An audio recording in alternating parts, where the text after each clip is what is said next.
আব্বু, তুমি সব থেকে কাকে বেশি ভালোবাসো, আম্মুকে না আব্বুকে? আম্মুকে। আব্বুকে। তাই? আচ্ছা, আমার সোনা ছেলে, তুমি লক্ষ্মী। আসসালামু আলাইকুম। প্রথমেই ফুল দিয়ে শুরু করছি। ফুল দেখলে কার না ভালো লাগে, আর অনেক পছন্দ আমার ফুল।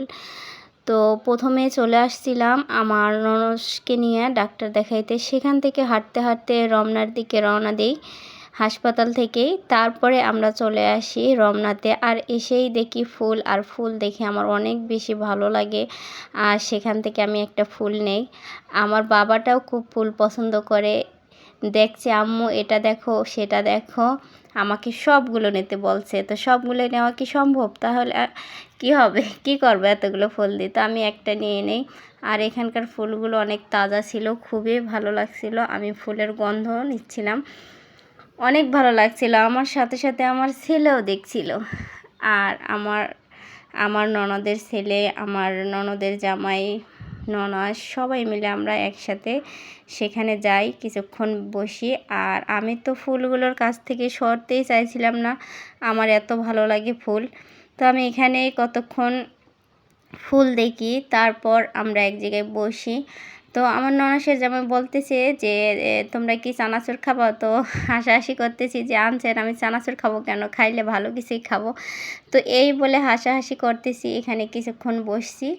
যাক, অনেক ভালো লাগলো। বিকেলের আবহাওয়াটা অনেক সুন্দর, সেরকম লাগে। তো আসলে যাদের মন খারাপ থাকে এখানে আসলে দেখবেন মনটা অনেকটাই ভালো হয়ে গেছে, কারণ এখানে অনেক মানুষ থাকে। আর এখানে সব কিছুই পাওয়া যায় মোটামুটি, যেমন ধরেন এই যে ফুল, তারপর লোকজন সবাই আড্ডা দেয়। তো এই জন্যে আমরা হাঁটতে হাঁটতে চলে গিয়েছিলাম ওই জায়গাতে। যাতে ডাক্তার দেখাতে গেলে দেখবেন যে একটা বিরক্ত লাগে, কারণ অনেক সময় বসে থাকা লাগে। তো এই জন্যে চলে যাই হাঁটতে হাঁটতে সেখানে। আর রাস্তাটা একটু ভালোই ছিল, ঠান্ডা পরিবেশ, খোলামেলা। তো আমরা এদিক দিয়ে রিক্সায় করে যাইনি, হেঁটে হেঁটে গেছি আর কি। তা বেশি সময় লাগে নাই। ইবনে সিনা থেকে হাঁটতে গেলে দেখা যায় 10 মিনিটের মধ্যে আপনি রমনাতে পৌঁছে যাবেন। তো আমরা হাঁটতে হাঁটতে চলে যাই সেখানে সবাই মিলে। যে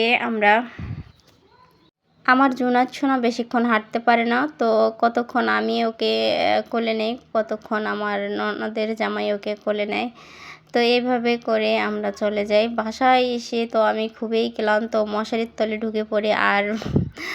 আর বের হতে পারছি না। সবাইকে বলছি যে যার যার মতো বাইরের থেকে আমরা খেয়ে আসছি, যার যার মতো সবাই এবার শুয়ে পড়ো। আমি সবার আগে শুয়ে পড়ছি, কারণ আসার সময় আমরা সিএনজি দিয়ে আসছি। আর সিএনজিতে উঠলে আমার পুরা মানে বমি চলে আসে, এত বিরক্ত লাগে আর মাথাটা ঘুরে। এই কারণে আমি খুবই ক্লান্ত।